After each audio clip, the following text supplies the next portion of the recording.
It's that time of year where we not only have Virginia football, but we also have Virginia basketball to look forward. On this week's episode of the Good Old Podcast, we talk a little bit about UVA's exhibition game held at Vanderbilt.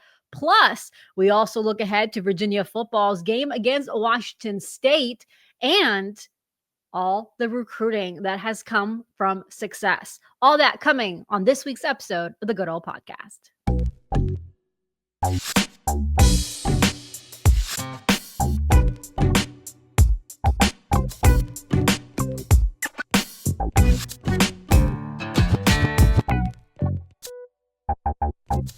Hello and welcome to the Good Old Podcast. I'm Jacquie Franciulli for Wahoo's 24/7. It's a later episode this week. I don't know if you hear from my voice, but I actually had a cold midweek, so I didn't have a voice to record the podcast, but I have one today on Friday, so we're going to get one out today. So before we get started, why don't you go ahead and like this video and click on the bell so you're notified whenever there is a new YouTube video.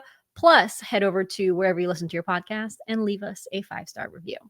So this episode's a little bit differently since I am posting it on Friday. We're not going to go into too much game preview for the Washington State. We're going to talk a little bit about the game, a little bit, but we learned about Virginia football. We're going to focus on moving forward a little bit more. So if you listen to this episode, maybe on Sunday or Monday, you have some new fresh content as well. So that's why we're actually going to start with Virginia basketball because the Cavaliers had their first exhibition game at Vanderbilt on Thursday evening.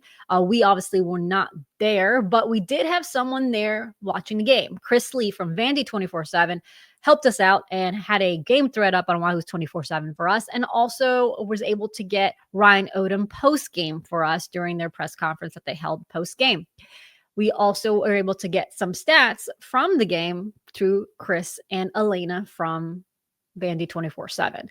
So, and he was gracious enough to call me because there's only so much you can get from listening to the radio broadcast. He broke down a couple of things that he saw from the game. But before we do that, I'm going to show you Ryan Odom. He spoke after the game. So let's hear a little bit from his post-game press conference. I thought this was obviously great for both teams to be able to play a real game with fans and obviously in a competitive way. I was really impressed with Vanderbilt and their speed in transition, their offensive efficiency, throughout the game. I thought they did a really nice job of moving the ball, sharing it. It got it to the spots that they needed to. There were a couple of spurts, in both halves that, ended up dictating, the outcome of both halves. And but overall, I thought there were some good things for us, certainly, that we could go back and really take from this game. And there are certainly, things that we'll need to really get back and work on, which is going to be really important for both teams going forward. So, we've got to practice this week and another game coming up, next Friday that we're excited about. So, a good trip overall. Questions? You guys put a lot of pressure on the ball, and I know that was a big staple for you guys at VCU. Just how aggressive do you want to be here, and how much of a staple is that kind of mentality of your team? Yeah, I mean, that's certainly something that we want to do. There's no question about it. We've trained the guys, to be up there. And there were times where we were up there and we were able to bother. But I thought overall, Vanderbilt did a nice job of handling the pressure. And their guards are quick. They're very quick. And their bigs did a nice job running interference, some there, to give them a burst into offense. I do believe that, it's something that we want our identity to be. But, it takes time, to get there. VCU's team was not there right at the beginning last year either. If you go back and watch film, there was stuff that we needed to work on. It's no different here. Was Ryan Odom post-game. His final two questions was about Chance Mallory. Chance Mallory played a significant amount of minutes in this game. He finished the game with 10 points coming off the bench. The starters were Malik Thomas, Sam Lewis, Testa Ritter, Johan Grunlow, and Dallin Hall. So that was the starters, and Chance Mallory came off the bench for 10 points. So Malik Thomas finished the game with 18 Tis de Ritter, 14, Johan Grunlow, 14, Ogano Nyensu, 12, Chance Mallory, 10, and Jacquie White, 12. Virginia did lose both halves with an overall score of 95-87. But this is not really about the scoreline when it comes to these exhibition games. Ryan Odom and his staff, and honestly, Vandy and their staff, we kind of focused on trying to different combinations, seeing what worked, seeing what didn't, and it just played around a little bit with the rotation since Odom did say during media day he wanted a pretty big rotation considering the pace of play that they would like to play. So they're trying to see what comfort level. I mean, even prior to the exhibition, he was saying how some guys were still a little bit winded when they were at practice. So this was a good barometer of where they were as a team. And that's kind of what he was saying. Vandy at the end did have 4 double figures with 3 other players finishing with 20 points. From talking to Chris Lee and listening to the radio broadcast, from what we can tell, it seems like the bigs kind of shown in this game. He even said it looked like the bigs would have been Virginia's strength this season, with both Grunlow and de Ritter being very impressive. I think that was something that, talking to Chris after the game, he said that those guys were very impressive watching in person. They were really dominant in the paint. He said Malik Thomas was a stud. He said he would be shocked if he was not UVA's leading scorer at the end of the game, at the end of the season. Like I mentioned, Mallory played a lot. People at Vanderbilt were kind of curious about Mallory because Vandy really wanted him. So that a lot of the Vandy beat writers were actually very focused on him as well. And Chris said that you can see the potential there. And even Ryan Odom in his post-game press conference discussed how he was cramping a little bit towards the end, so they were kind of taking him out a little bit, but they were happy with what he's seen and the potential that there is there. He even had the ball in the final minutes of the game in that final possession. So again, there's a lot of good things to see about his potential. Talking to like Chris about what Vandy will look like, obviously he will know what the expectations around the Vandy program. So what he was saying was that he believes that Vandy is supposedly going to have a very good offense. So he said that although Virginia needs to clean up a few things, Virginia did well at times defending in half court. So that is just a little tidbit from kind of what he saw there. He said it looked like they ran the offense through Grunlow at times. And trying to think of anything else that Chris Lee mentioned. He did say that Jacquie White was an impressive shooter as well. Again, he finished with 12 points. He tried to keep rebounds and assists. It was a little hard to do during the game, but in his count, both de Ritter and Grunlow had 6 apiece. So again, the big takeaways there is that Malik Thomas is as he was hyped up. The hype was real. He kind of was a little surprised about Dallin Hall's contribution. He said because of what you expect from Dallin, you expected that maybe there was a little bit more in this game. But obviously with his resume, things might take a little while to just get adjusted there. So those were kind of the big talking points from Virginia basketball's exhibition game. We will get to see them in person next Friday. I will be there at the John Paul Jones Arena for that exhibition game at Friday night. And then I'll be headed to Chapel Hill on Saturday. So I hope to have extensive coverage from that exhibition game on Friday night. But some of the stories might only get posted probably on Saturday night, since I'll be leaving straight from the JPJ to start my travels to head to North Carolina, since that UNC football game is at noon. So I'll be leaving JPJ and already starting that trip. So I might not post everything on Wahoo's 24/7 on Friday night, probably my takeaways, and maybe if Ryan Odom is available to us post game, probably those 2 stories. But then I might have to do most of the other stories after UNC's football game, because I'll be getting to probably starting half my drive to Chapel Hill on Friday night, and then on Saturday obviously cover the football game and then having the football game. So some of those content might only be posted on Sunday. So, but yeah, I'll have full coverage. Just don't expect it, maybe everything to come up on Friday night. So that is basketball. So we are going to take a quick break, and then on the way back, we'll talk about football.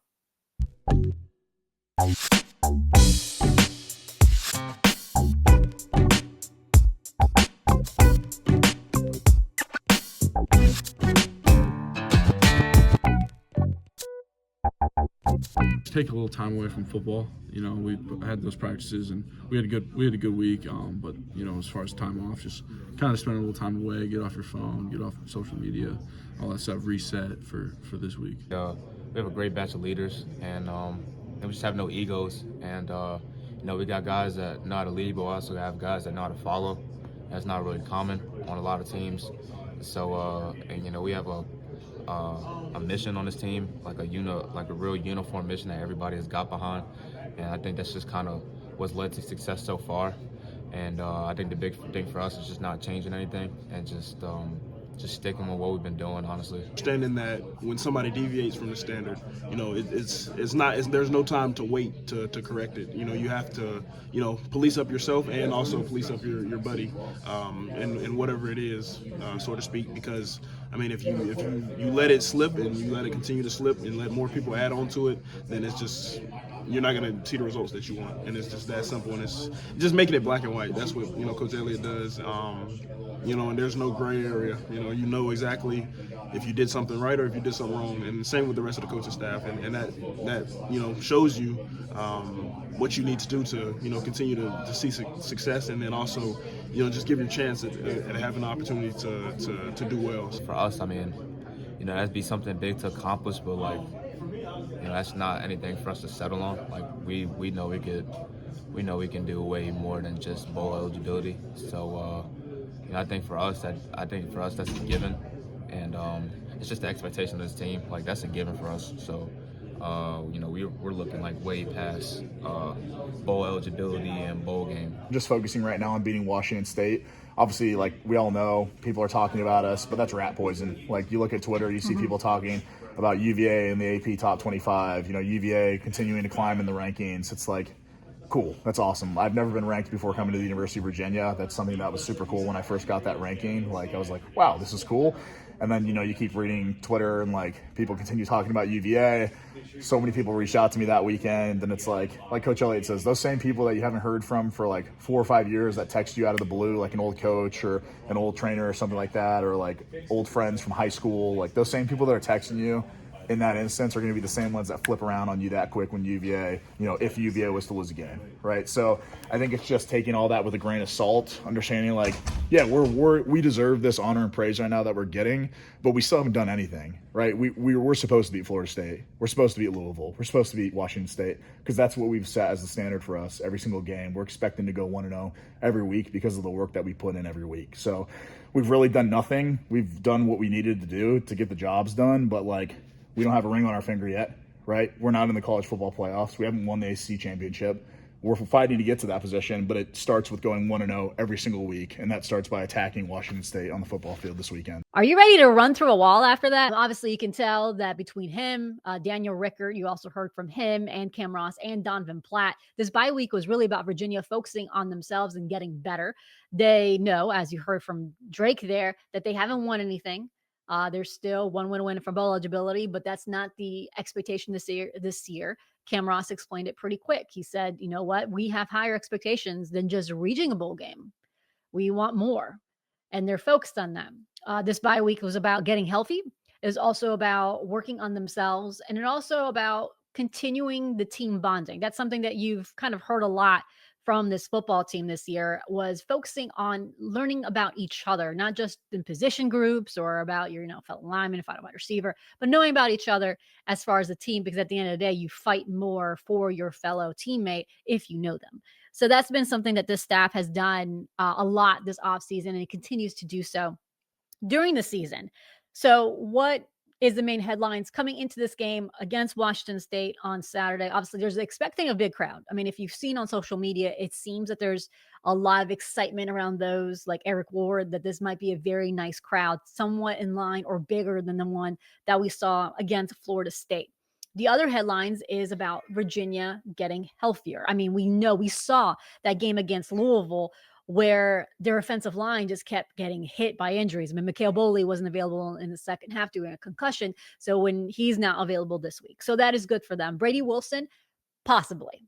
Virginia was hopeful that he'll be back by Washington State. That's something that I reported right about the Florida State week. When he was day-to-day, we said that Washington State would have probably been the more realistic game that he would return. There's still some hope there for that he will return. Noah Vaughn Tony Elliott said that he was back at practice or expect to be back in practice this week. Grady Brosterhouse unfortunately had a setback, so he's not expected back. So that's unfortunate for Grady Brosterhouse. So no Brady Bunch, no tush push for Virginia this year. So sticking to more of the direct snap. Unfortunately, tight end Dakota Tweedy will be out. He had surgery. So that is a long-term injury, which is such a shame because Dakota Tweedy was having one heck of a season.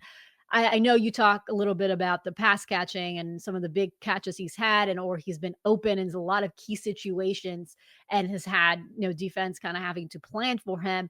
But his pass protection has been really good. I mean, if you look back at some of the key touchdowns Virginia has, the way Des Kitchings has used the tight ends in pass protection and in run situations, but really in pass protection. I remember in that Florida State win, that has been pretty crucial. So now you're going to ask John Rogers and Walker Wallace to kind of step up. I asked Des Kitchings who were kind of the tight ends that he was eyeing with Dakota Twitty out. And obviously John Rogers is one. We saw his impact in Louisville. But it's that third one because John Rogers had been coming in a little bit each game. So now it's Walker Wallace. Walker Wallace is a former lacrosse player. He kind of came in this year. He's been adjusting to playing football. So he's the number 3 guy at tight end right now, following from Sage Ennis and John Rogers. Those are kind of the key players that we're eyeing as far as injuries. Virginia head coach Tony Elliott said in his press conference this week that he has not spoken to players that are out for the season or that have long-term injuries like Monroe Mills and McKeelan Thomas about what their thought process will be for next year. That is a conversation that you'll have later on this year. As the season winds down, he's focused on what's in hand right now. But he did say that guys like Monroe Mills has really participated with this team and is actually one of the team leaders. He's very vocal within the offensive line room, and he has a lot of respect from his peers, and he's another coach in that O-line room. So just so you can get some of the mindset of some of these guys that are on the sidelines. So what's in line for this week? And it's Washington State. Washington State came in against Ole Miss. I think shocked Ole Miss a little bit. They made a change at quarterback with Ziva Chaos. I hope I said that name right. And he's more of a mobile quarterback. I mean, he's not, he's definitely more mobile than the other signal caller. The main thing is ball security. Prior to his, I guess, giving the keys to the offense to him, Washington State was having issue turning over the ball. That was the main issue that they had in the first couple games, and they did not turn over the ball against Ole Miss. So if I'm Virginia, you're going to have to pressure him to try to force some mistakes. So that'll be one of the key things for you to watch for him. And he has a really good target in some wide receivers who had a really good game against the Rebels as well. So that means the secondary and how far have they come will also be shown against Washington State.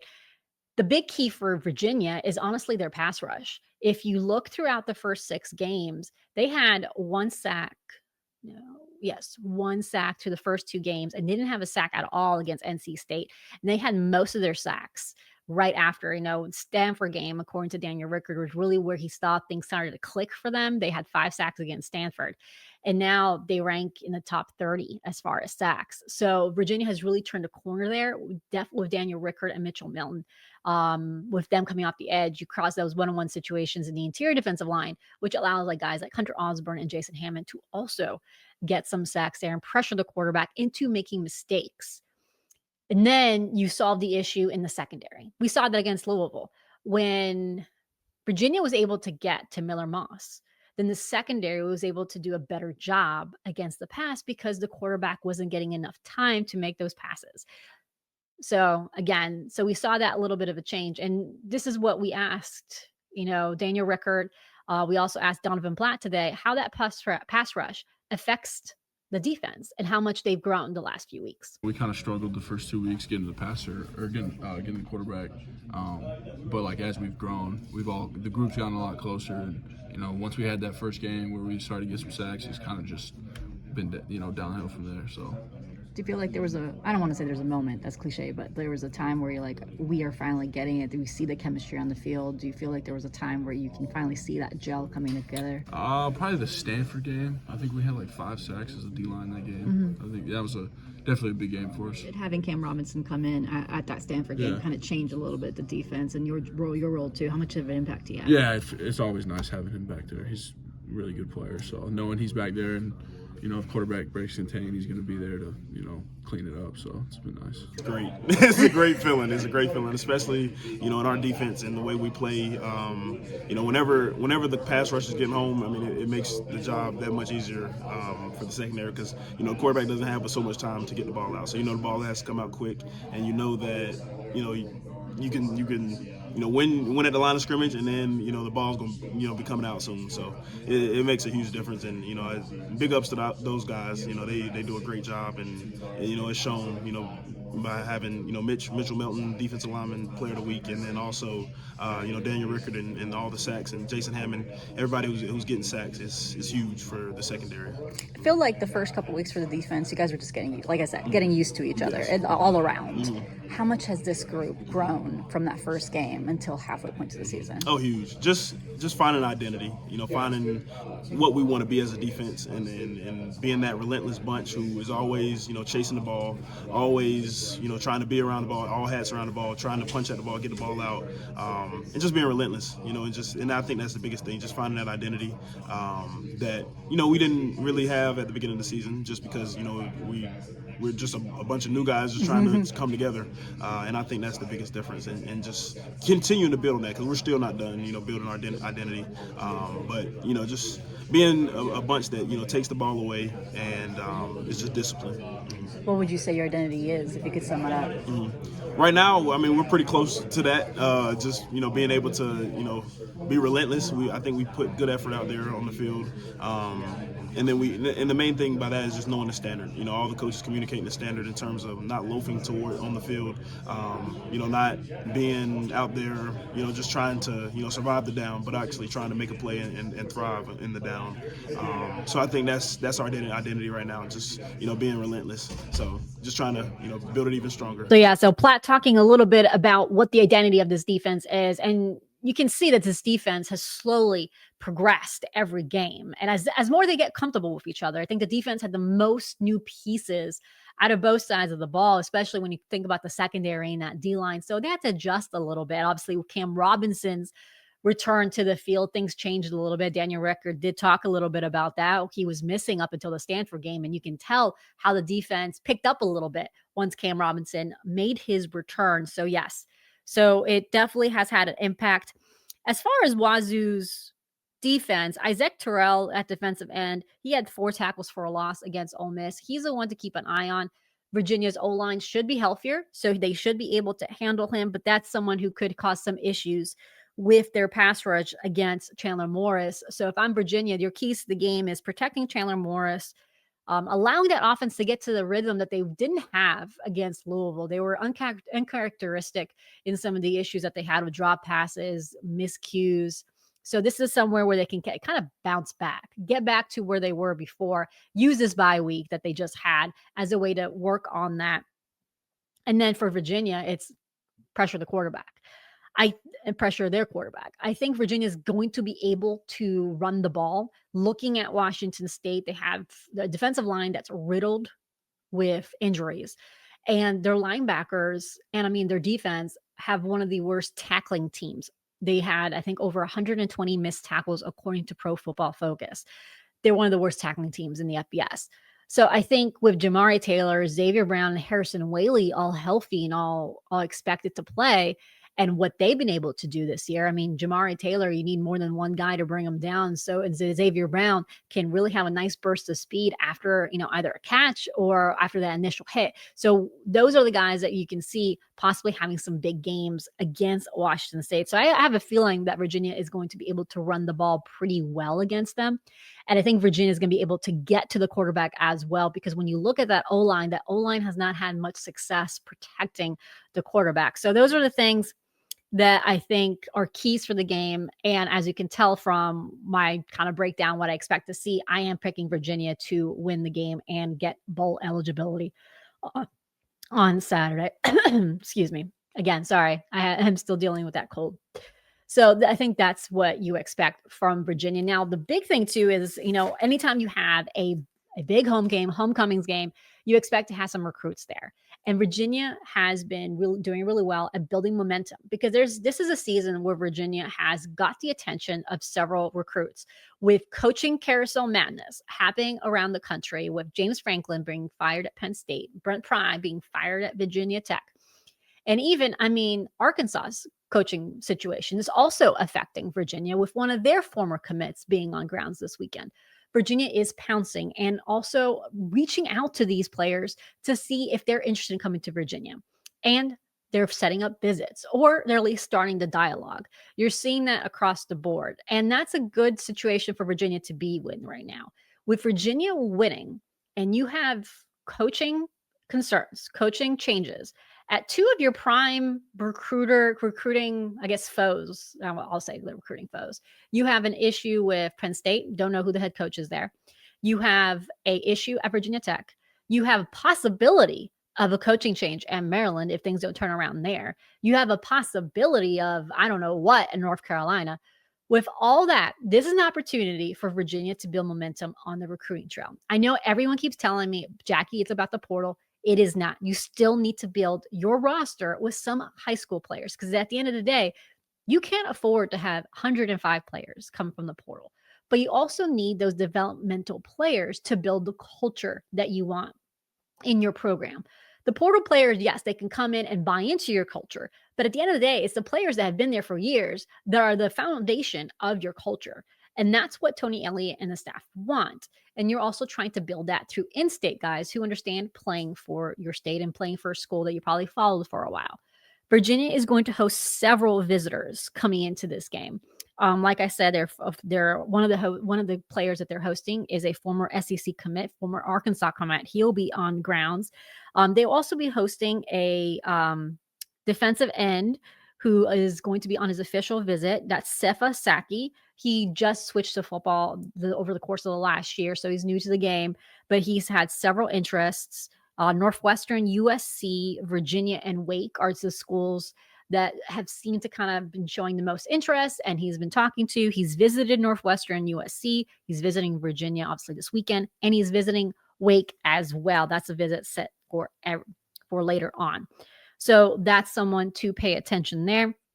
And the other visitors, plenty of commits. I think a lot of the Virginia commits from this class are expected to be there, including some out-of-state players like Jayon Williams from St. Francis Academy, and also Eli Hamrick, the quarterback from North Carolina, and linebacker Derek Urian from Ohio. So all those guys are expected to be there on grounds. And also one of the best players in the 2028 class. I know it seems so far away, but having those guys visit now when it's a great season, and having a wide receiver visit in a opportunity where the offense is clicking is certainly good. Braylor Clark out of North Carolina, he's expected to be on grounds as well. On Wahoo's 24/7, I have a full running list of all the visitors that are expected. There's 3 home games remaining, and I have confirmed a few visitors for each of those games already. We are also going to report more. There's also visitors that are still confirming. As I'm talking to this, I'm recording this at Friday at 1 p.m. There's still visitors that are confirming that there will be in attendance. So expect some late additions also on Saturday even. Players that will be on grounds. There are some guys that said a maybe to me, so I'm not going to say their names right now, but if they get on grounds, check Wahoo's 24/7 to see if they did make it to grounds. One of the guys is the Oscar Smith quarterback, Long Andrews. He's going to be there as well. So a lot of guys are paying attention to Virginia, and that's good for them. As far as Penn State commits, there's 3 guys on in their class that Virginia was heavily recruiting. The 2 that we have confirmed that there's been some movement is safety Matt Sig. Unfortunately, he has not set a Virginia visit at this time. And honestly, I could see him sticking with Penn State, depending on what the situation there is, or even going to Notre Dame. So I don't know how far I would go that Virginia is in the mix there. They have not obviously set a visit, and I think Pitt is the other school kind of in the mix at this time. But it's just worth noting. And Jazeel Hart, the in-state corner, he's also hearing from Virginia, saying Virginia is recruiting him hard. UNC, Michigan State, and South Carolina are the other schools involved there.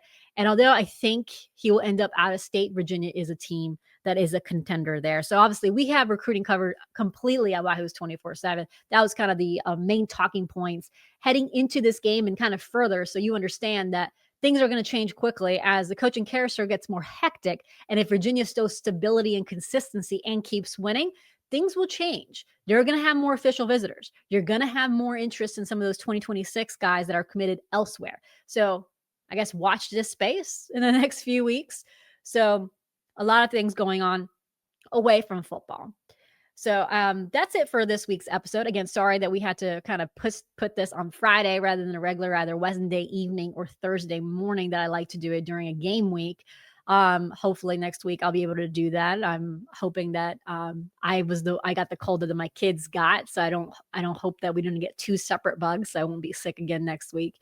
So hopefully I'll be posting that on Wednesday evening, Thursday. Again, next week we'll have coverage of both the Virginia basketball exhibition game, and I will be at North Carolina for that road game for Virginia. So a lot is going on. We also have recruiting reaction from this weekend and everything coming ahead. So this is the time of year where basketball and football kind of come together. So expect a lot of stuff coming up on Wahoo's 24/7.